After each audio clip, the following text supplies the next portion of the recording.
Welcome to this webinar. So I'm going to talk today about assessment and its learning.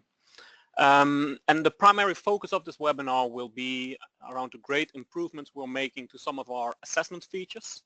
There will be a new assignment tool with built-in annotation functionality. There will be a new gradebook, also called assessment record. And that gradebook will in some markets now also contain the possibility to send back grades to the SIS, the Student Information System.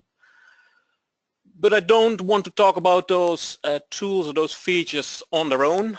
After all, I'm the area owner of integrated assessment processes, so I also want to show you how those tools, how those features play together.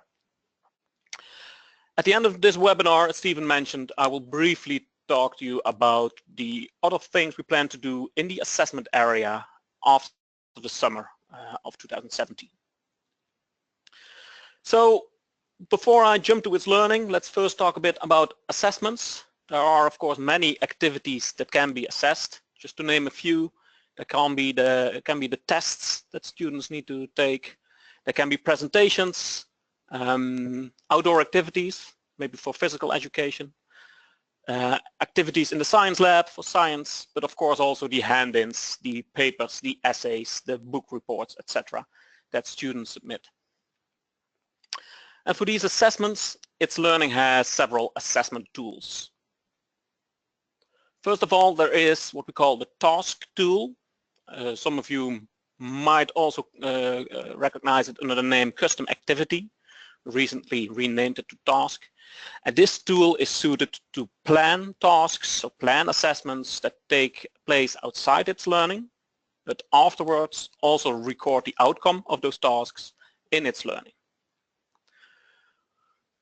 Maybe our most used assessment tool is the assignment tool, where students can submit their work, they can submit their reports, they can submit their essays, but it isn't necessarily limited to documents. Students can also submit basically any file, can also submit multimedia files, and with that you could even try to have the outdoor activity or the activity taken outside itslearning recorded and have that recording submitted via itslearning to have a statement of record in itslearning. And lastly, there is the test tool, which can be used to take tests, have students answer questions, multiple choice questions, open answer questions, all the questions, all those kind of questions. And for closed questions like multiple choice, these can also be automatically assessed by itslearning. And even if you would take a test on paper, you could still use the task tool to plan for the test, but also in the end, if you want to record the outcome of the test in itslearning.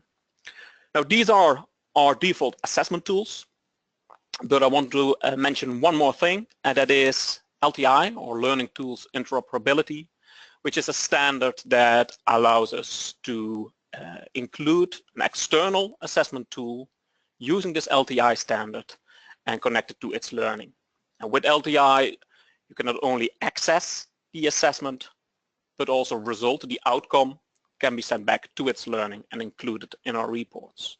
And LTI, Learning Tools Interoperability, is a standard managed by the IMS Global organization.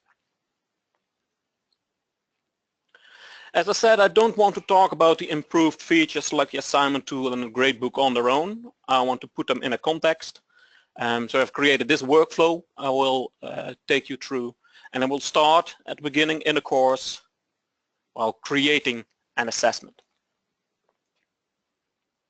So I'm logged on as a teacher in a course, my English 8th grade course, and I see an Add button in the top right corner. And if I click that button, I get a suggestion of things I might want to add to this course, and the top 3 of those are the assessment features or the assessment tools. I can create a task or an assignment or a test, but in my example I will create an assignment, and when I click it I will open a page, in this case that shows how you can create an assignment with the new assignment tool. In general, quite similar to the old assignment tool, a different layout with the content on the left. You can enter a title and describe to your students what they are expected to do. You can add files to support this assignment, maybe some content they need. And we also made rubrics a bit more prominent in the new assignment tool. It was already possible with the old tool, but maybe a bit hidden. On the right-hand side, we have all kinds of settings with which you can determine when to hand this assignment out to your students, where they need to take it, maybe they need to take it at home or in the class, how they should work with it, maybe on their own, maybe as a group, and also how you want to assess it. Once you've created your assignment, it could look something like this. This is the new assignment tool where you can see the description. You still have your overview of the students that need to take this assignment. And on the right-hand side, you have the different settings for this assignment. So you might wonder, okay, new assignment tool. So what's going to happen with assignments I or the teachers in my school have already created? So what's going to happen to my old assignments? And don't worry, we're not going to remove those. You can still access them. One thing we will do is, of course, when you create new assignments, you will get the new assignment tool, but also when you copy an assignment from an old course to a new course, or even within the course, you will end up with the same content, same settings, but in a different tool.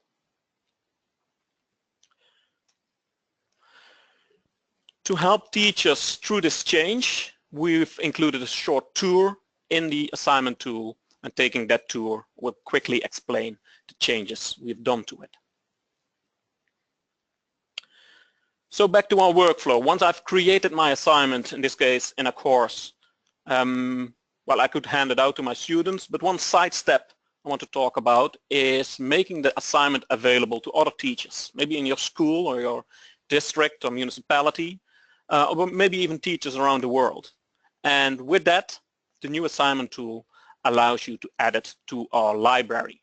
So we see a button here. When I click that, I can further describe this assignment, help teachers when they find it to quickly identify if this is interesting or not, and I can also determine to whom this assignment now is available. And as I said, it can be limited to your school, but even if you're a group of schools like a district or a municipality, to them, or even to the whole itslearning community. So why reinvent the wheel while you can also share and reuse each other's content? So I've shown you how you can share assignments with others. So let's take the other perspective, finding assignments and using them in your course. And for that, I'm taking you to the library. Also a feature we've done a lot of improvements on over the last year. When clicking the library, you're asked to search for content, so I can just put in some keywords. For example, I want to see what there is available around persuasive writing.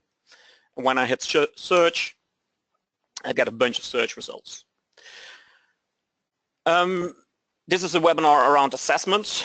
So what I got to the right is the option to filter on only assessments. When I do so, in this case, this example, I have 3 search results. Let's start at the bottom for a change. We have the assignment, which I've previously created and published in the library. We also have the test tool here. This is something I'm going to talk about a bit at the end of the webinar, where we're working on a new test tool which also can be shared in the library. And lastly, on top, we see a guru assessment, which are available to most of our customers in the United States. And this is an example of a third-party assessment tool that uses LTI, the Learning Tools Interoperability, to also send grades back or results back to itslearning. Let's stick with the assignment for now, so you can preview it, see the additional details around it, but also preview the assignment itself. But you can also choose to add it, and in my example, I'm going to add it to a course. So you can pick the course you want to add it to, you can pick the folder in that course, and when you then hit add, the assignment is added to your course. And that takes us to the next step in our workflow, where you can hand out the assignment to your students. And basically that works the same whether you've created it in the course and are going to hand it out, or whether you found it in the library and now going to hand it out. It all works the same with the new assignment tool. On the side to the right, you have all kinds of settings, and you can hover on the settings, you will see that it's clickable.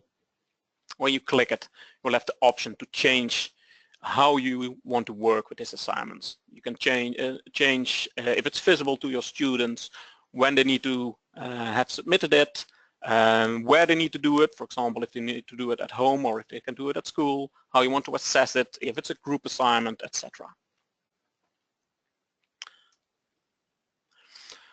So I've been a teacher all this time, but now I've logged in as a student, and this student sees on the task list the assignment I've just created, letter to the principal, and when I open that assignment, I can read the description. In this case, there's a rubric which I can expand if I want to, and I can answer it.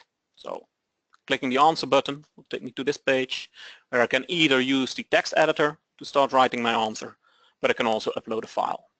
And files, like in the old assignment tool, can be uploaded from my own device, my computer or my mobile phone, but also from one of the supported cloud services like Dropbox, Google Drive, OneDrive. So in this example, I'm going to upload a Word document and I'm going to submit. So that takes us back to the teacher who's going to review and assess this submission. But before I'm going back to the screens, a few words on assessment scales, because there is a big difference in practice how teachers want to assess around the world. Some might want to work with letter grades like A to F. Others might want to give a number grade, maybe 1 to 10. We've seen score, where you say 90 out of 100 points or 40 out of 50 points, but also more text-based outcome like passed, failed, or satisfactory, unsatisfactory. And all those variants can be created with assessment scales. We have a whole bunch of default assessment scales you can select, but if your options aren't available by default, you can create your own and select from there. So in the following screens, I will be using letter grades, A to F, but just keep in mind that this can basically be any scale, depending what you would like to use. So I'm a teacher again, and also a teacher has a task list, a follow-up task list. So this is the teacher, John, and John can click on the letter to the principal, which has 1 submission already. Very eager teacher, want to start assessing as soon as they pop in. So there is Terry. I can click on Terry's answer. And one of the big improvements with the new assignment tool is that when I click on the attached file, it doesn't download the file, but it actually opens in the browser. I can read it straight away, but I can also, by selecting text, just add annotations, add comments to parts of the text. And of course, these annotations will be visible to myself as teacher, but also to the student, so it helps them improve their submission. So maybe I choose for this student to resubmit, or maybe the student is now done. But one of the things I can do is select an assessment from the assessment scale. This is the A to F example where I select a B, but this can also be a number grade, a score, etc. You can also add feedback, and of course it can be text-based, feedback on the whole answer of the student. But it's also possible, if you would like to include another type of feedback, another form of feedback, maybe you can include an audio recording or even a video recording. We've talked about our own annotation tool now, which will be available in this new assignment tool.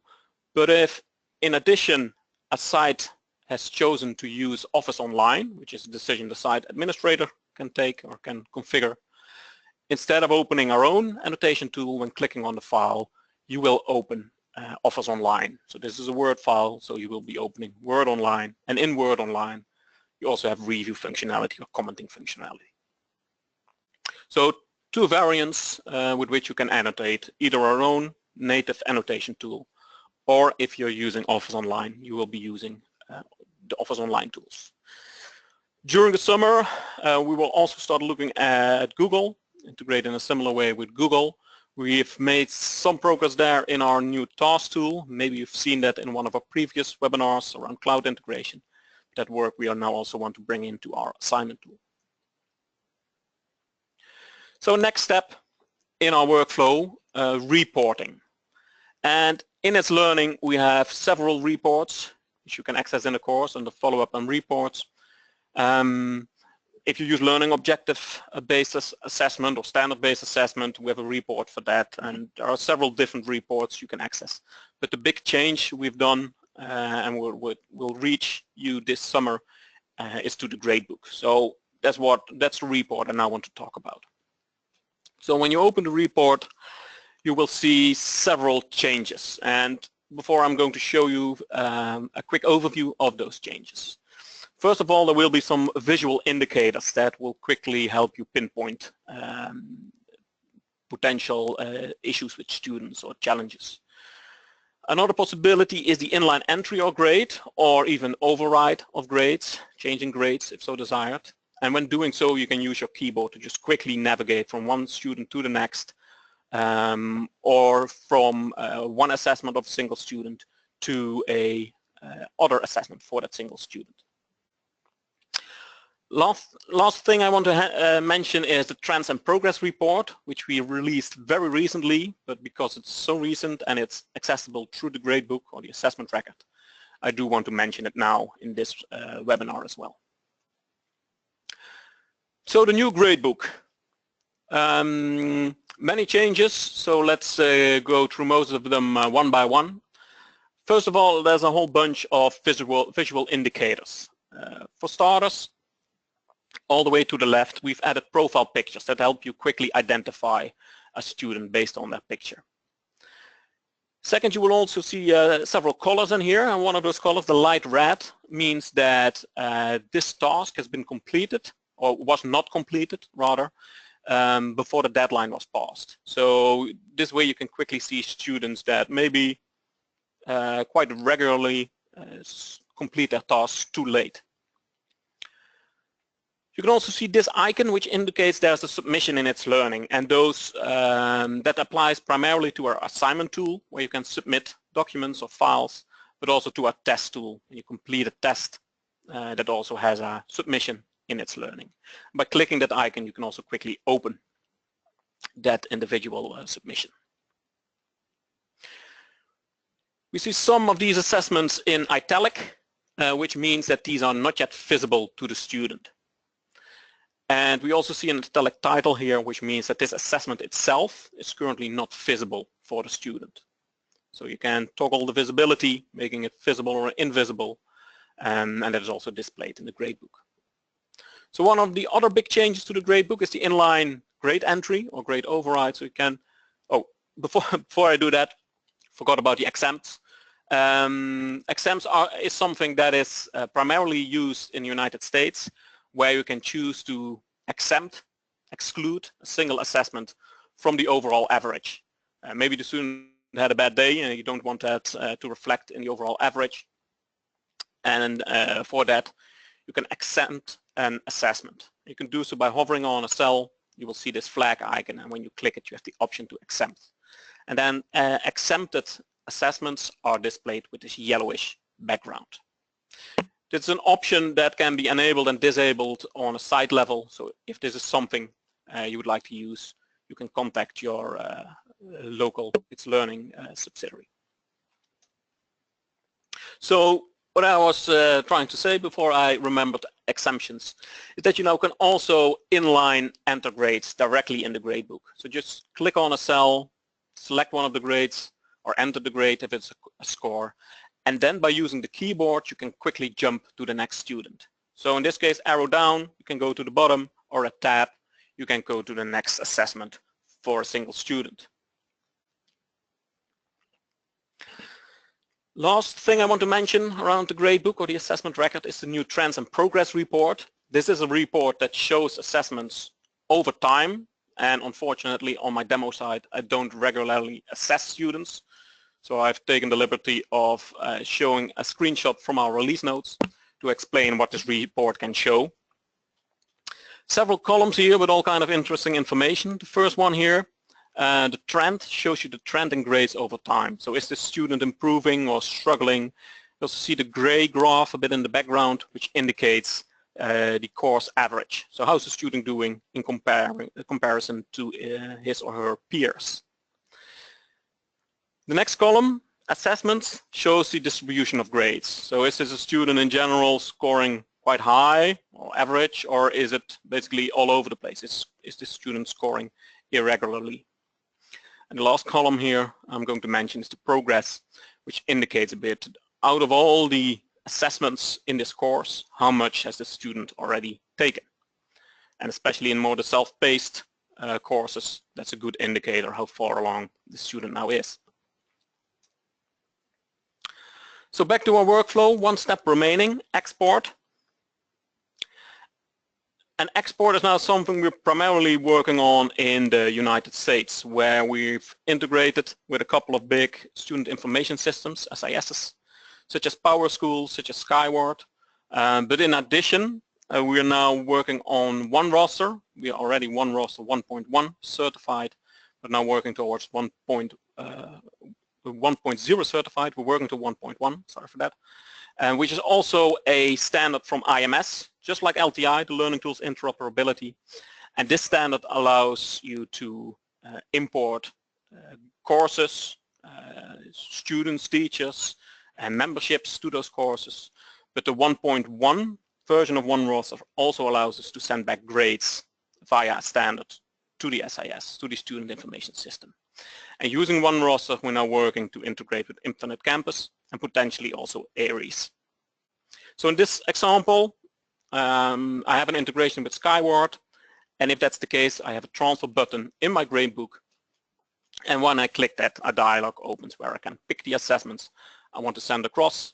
And when I hit the transfer button, those grades will be sent to the SIS, in this example, Skyward.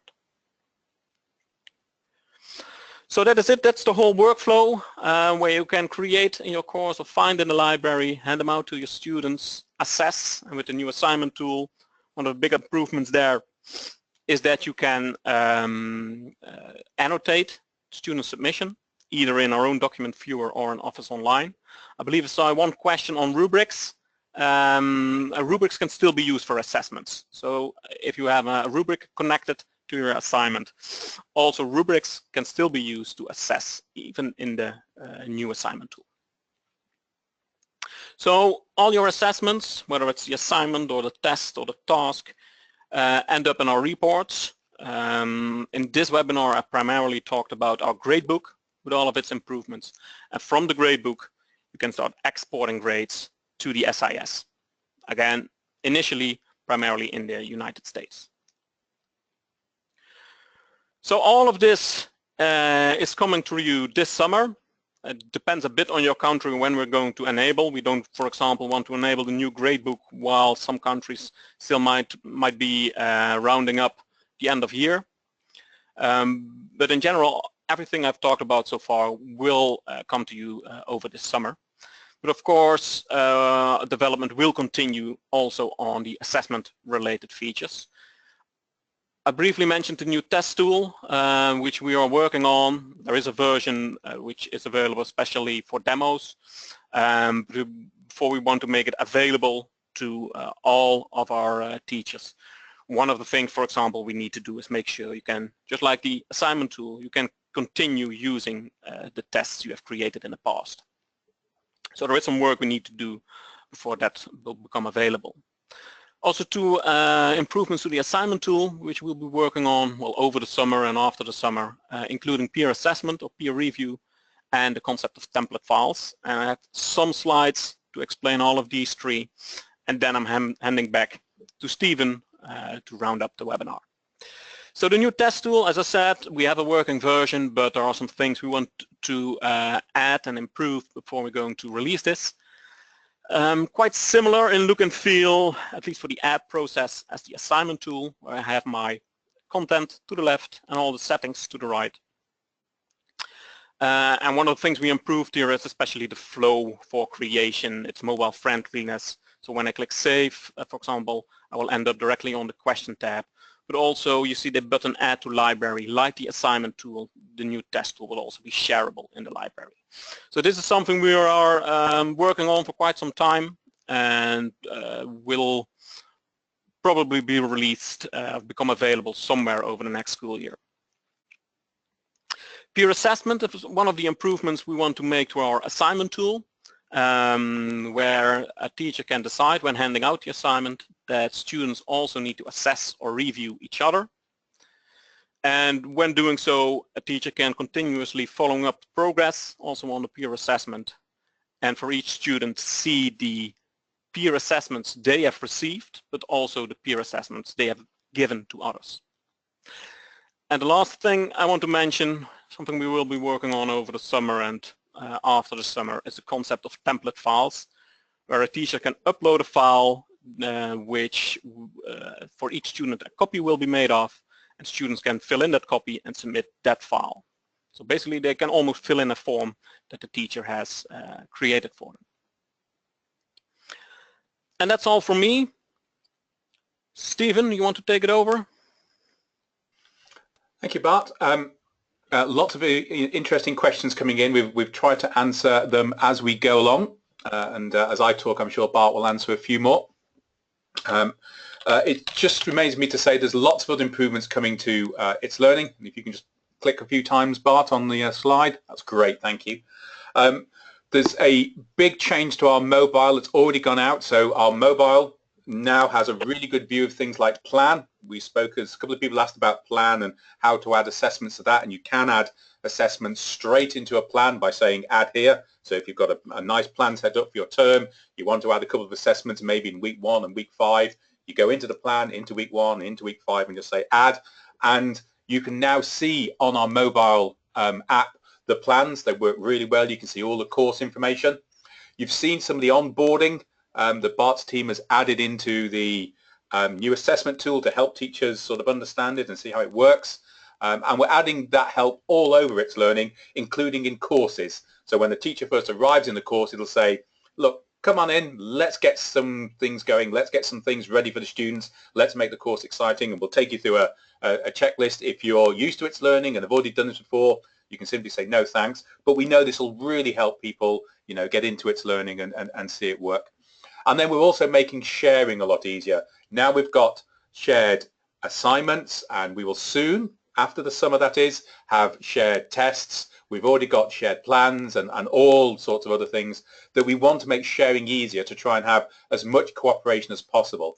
And one of the big takeaways for that is you can share just within your school.